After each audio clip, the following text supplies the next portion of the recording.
Kali ini kita mendapatkan kesempatan lagi bertemu dengan Ibu Siti Fadila, Menteri Kesehatan Republik Indonesia 2004-2009. Kali ini kita akan berbincang-bincang pengalaman Ibu Siti Fadila pada waktu menghadapi pandemi flu burung, agar bisa menjadi pelajaran buat kita pada hari ini dalam menghadapi pandemi COVID-19 dan hari-hari ke depan. Selamat sore Bu, apa kabar? Masyarakat senang melihat Ibu yang tetap sehat dan semangat. Doain, mudah-mudahan umur panjang. Pasti. Jadi begini Bu, masyarakat kita ini kan melihat Ibu adalah seorang Menteri Kesehatan 2004-2009 yang pernah berhasil menggagalkan ya, stempel pandemi flu burung di Indonesia pada waktu tahun 2008 kalau salah. 2007-2008 ya.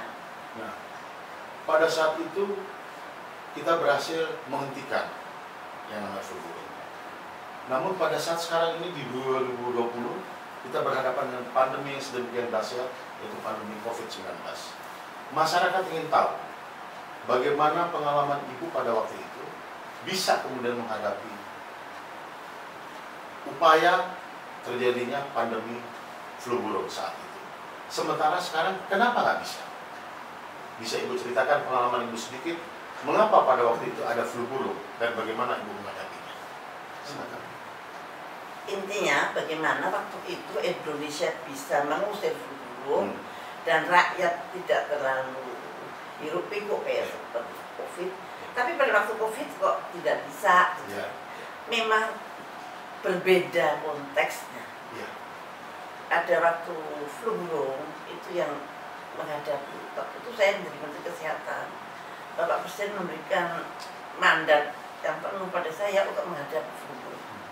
Jadi Presiden hanya tuturi handayani, keputusan apapun di tangan saya. Dan di situ saya jelas-jelas mempunyai kedaulatan nasional yang betul-betul bagi saya sebagai Menteri Kesehatan harus melindungi bangsa dan negara saya dengan segala upaya saya. Gitu. Dan saya tidak mau tunduk dengan siapapun juga. Kalau dalam konteks melindungi bangsa dan negara. Itu keadaannya waktu. Pada waktu itu kan sudah ada saya tidak pernah merasa bahwa saya inferior daripada WHO. WHO adalah organisasi kita bersama. Bukan tuan saya. Kalau toh dia memberikan hanya koordinator, dan kita berhak mengajukan suatu usulan, berhak bersuara. Dia bukan tuan saya, dia bukan raja saya, tapi dia memang koordinator kesehatan dunia. Nah, dan waktu itu WHO juga begitu. Sangat berbeda dengan sekarang. Sekarang ini menurut saya WHO mempunyai suatu power yang sangat kuat dan semuanya sangat sentral ke WHO. Apa saja yang dikatakan WHO harus diturut oleh semua negara. Nah, itu saya mempertanyakan dalam hati saya, tapi ya, di mana kedaulatan negara di dalam menghadapi COVID ini?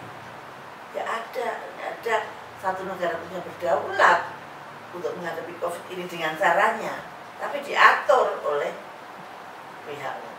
Walaupun ada atau orang banyak, lah kan WHO kan lebih ngerti, mestinya dia ngatur ya kita turut.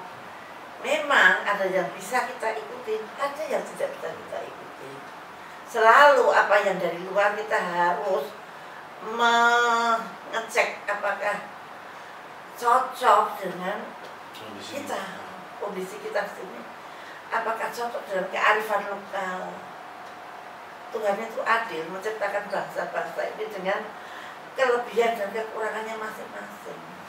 Mungkin kita kelihatannya lemah, lebih kuat mereka, tapi belum tentu di dalam suatu krisis kita itu lebih lemah daripada mereka.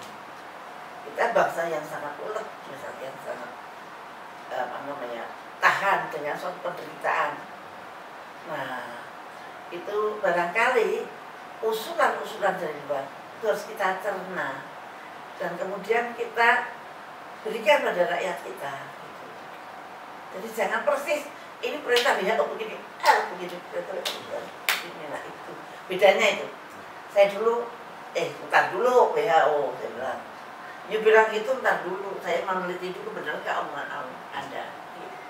Dulu. Iya. Nah, tapi sekarang siapa yang berani begitu? Iya. Nah, nggak ada. Kami masih ingat pada waktu WHO itu mengatakan korban-korban yang ada di Kabanjai di Sumatera Utara sudah membuktikan terjadi transmission dari human to human atau penjangkitan dari manusia ke manusia oleh virus flu burung. Pada waktu itu kemudian mereka sudah mempersiapkan bahwa Indonesia menjadi pusat ledakan epicentrum daripada flu burung itu, pandemi flu burung. Namun itu nggak jadi.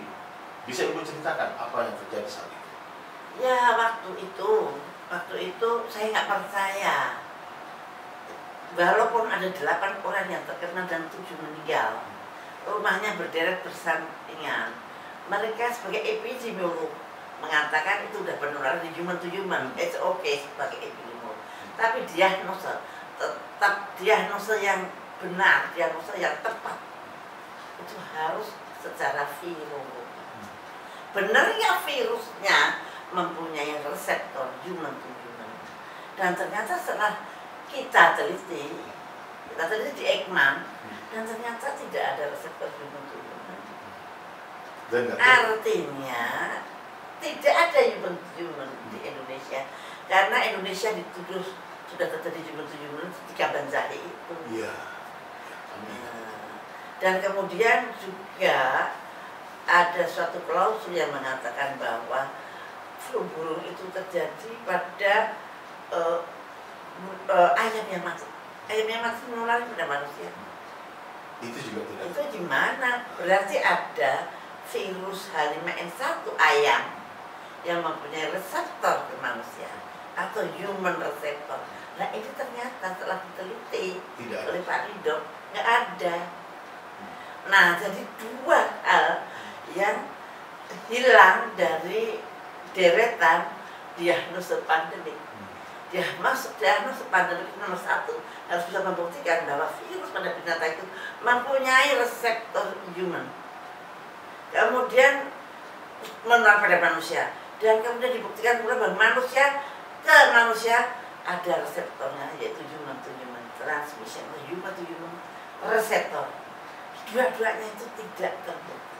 Kalau dua-duanya tidak terbukti, bagaimana Anda mengatakan pandemik? Karena di International Health Regulation yang jadi Qurannya WHO itu harus memenuhi syarat itu.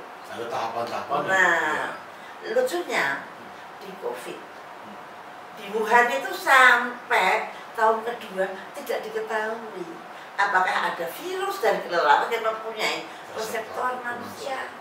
Sampai sekarang tahunya mereka dari Podetrek apa dari Wuhan, dari Podetrek apa dari Wuhan. Nah mereka berantem. Dengan berantem itu satu bukti bahwa memang WHO tidak tahu tentang virus pertama. Kalau tidak tahu tentang virus pertama seharusnya dia bukan pandemi. Ini ada 2 kejadian, yaitu 2089 sampai yang sekarang ini. Yang pertama itu WHO menerima penolakan berdasarkan penelitian Ibu bahwa tidak ada human to human pada flu burung. Mereka terima, iya kan? Mereka kemudian tidak melakukan sesuatu ya. Namun pada saat sekarang ini mereka itu sudah tidak ada yang mengkritisi dan mereka lanjutkan sampai saat ini. Itu sebenarnya apa yang terjadi? Apakah ada kaitannya dari 2008 sampai sekarang ini dari WHO itu? Saya kira itu satu rangkaian ya. Dulu percobaan di flu burung dulu. Wah, di flu burung kok mentoknya di sini, maka mereka membuat aturan supaya tidak mentok. Dulu pada waktu flu burung saya menolak vaksin sama sekali, dan tanpa vaksin flu burung juga berhenti, ya kan? Nah, kemudian dia vaksin harus. Nah, ada flu babi pada waktu itu setelah itu. Ya, flu babi. Ya, kan? Dan ternyata flu babi itu adalah suatu pembelajaran COVID untuk menularkan. Jadi terbukti semua dan bahwa Indonesia nggak kena flu babi. Iya. Itu dengan cara saya sendiri. Iya. Alhamdulillah. Artinya Bu, sebenarnya Indonesia punya kemampuan untuk menghadapi pandemi terbukti pada waktu flu burung. seharusnya pada saat sekarang ini juga Indonesia punya kemampuan untuk menghadapi pandemi, mencontohi seperti pada waktu flu burung toh. Artinya Indonesia sebetulnya mampu untuk seperti itu. Ya itu. Menurut Ibu gimana? Itu berpikir secara linear. Tapi yang dihadapi negara kan tidak selinear itu. Apa yang terjadi? Menurut saya pandemi itu COVID is urusan geopolitik. Jadi ada suatu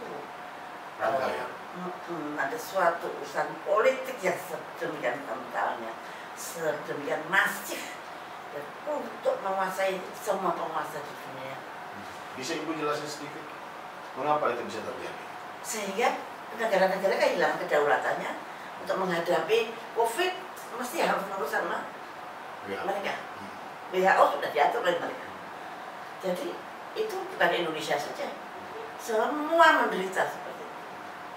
Dan kalau ada kepala negara yang ngeyel, waktu itu ada yang di Afrika itu mana, ditembak, dibunuh, asmatik kalau ada ini pasti mati. Jadi itu memang masif dan harus karena ada suatu power yang ada di belakang. Makanya ada orang yang bilang non-state actor, ada yang mengatakan elit globalis yang baru dan sebagainya, elit globalis lama yang pengen berkuasa terus dan sebagainya. Itu banyak sekali teori-teori dan banyak sekali tulisan-tulisan yang mengulas itu, tapi ya tetap tidak bisa tembus. Mereka menguasai informasi dengan masif, mereka menguasai cara-cara berpikir penguasa-penguasa dunia, penguasa-penguasa negara di dunia. Mana ada yang berani? Dan pandemi ini belum berakhir, sudah ada satu masalah baru, yaitu perang besar di Ukraina, Ibu. Ibu melihat ini ada kaitannya nggak antara pandemi dengan perang di Ukraina? Ada yang berpikir bahwa itu ada kaitan, tapi saya tidak bisa menceritakan karena panjang sekali ceritanya. Tapi itu sesuatu yang dipertanyakan oleh para ahli di dunia luar sana. Apakah perang Ukraina itu bagian dari dua program yang dilakukan ataukah program tersendiri? Nah itu menarik sekali untuk dikupas, barangkali nanti lain waktu kita bisa mengupas itu lebih dalam lagi. Bu, yang terpenting sekarang ini bagaimana kita sebagai rakyat Indonesia, bangsa Indonesia menghadapi hari ini, menghadapi pandemi yang belum kelar-kelar, menghadapi ancaman krisis ekonomi akibat perang. Menurut Ibu, apa yang harus dimiliki oleh rakyat Indonesia? Nomor satu, kedaulatan. Berdaulatlah yang penguasa di Indonesia ini. Berhentilah untuk takut dengan mereka. Itu kalau kita masih ikut dengan mereka terus, kita tidak akan pernah berdaulat dan kita tidak akan pernah bisa menciptakan sesuatu yang berbeda atau yang berubah. Karena kita nurut, artinya kalau kita nurut dengan aturan-aturan mereka, dengan kemauan mereka, artinya kita tidak berdaulat. Maka pendapatannya juga diatur oleh mereka. Kalau kita pengen kita berubah seperti apa yang kita inginkan, harus berani berdaulat. Berdaulat bukan berarti melawan, tidak sopan, bukan berarti begitu. Tapi berdaulat itu kita cari akal yang etis, cari akal yang keren, tapi bisa merubah. Aku tidak harus turun sempurna Tuhan, tapi Tuhan, saya juga tidak merugikan Anda. Itu misalkan, tapi butuh keberanian, butuh ketulusan, butuh pengorbanan. Siapa yang berani?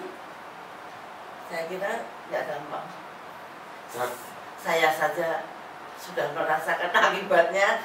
Nah, itu dia, apalagi yang lainnya lebih besar. Terakhir Bu ya pertanyaannya.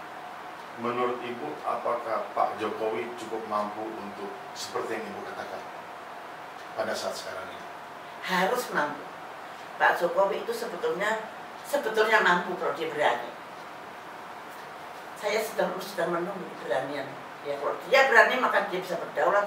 Kalau dia berdaulat menang kita itu. Kita itu menang, kita tidak takut kok dengan resesi. Pada tahun 2008 waktu resesi dunia, semua growth itu pada minus, kita masih 3%. Dan waktu itu dibicarakan dari satu meeting yang kecil. Dan ternyata suatu yang mengagetkan, kenapa kita kok masih kuat gitu? Karena ekonomi grassroots kita itu hebat, kuat kita. Grassroots dan UMKM. Uang yang ada di situ tuh tidak ke bank. Artinya luput dari drive-nya mereka. Mereka hanya bisa mengatur uang yang masuk bank. Kalau uang tidak masuk bank, ya enggak. Jadi tukang bakso, penjual ikan, Tukang bakso, penjual ikan, penjual cabai, mana sempat masukin duitnya ke bank. Uang berputar di situ. Uang berputar. Dan tetap menghidupi ekonomi. 270 juta. Berapa persen? Yang kaya cuma 1% kok. Yang kaya banget paling 10%. Yang lainnya itu yang dikira itu. Yang kenapa kita? Makanya sebetulnya untuk itu tidak terlalu takut untuk resesi. Maka Pak Jokowi harus berani. Baik Ibu Siti Fadilah, terima kasih untuk bincang-bincang pada sore hari ini. Semoga menjadi penerangan buat kami rakyat Indonesia. Kami berdoa agar Ibu tetap sehat dan semangat sekali. Amin. Demikianlah bincang-bincang kita dengan Ibu Siti Fadilah. Semoga menjadi bahan pelajaran buat kita rakyat Indonesia untuk menghadapi hari ini dan hari esok. Terima kasih, selamat sore.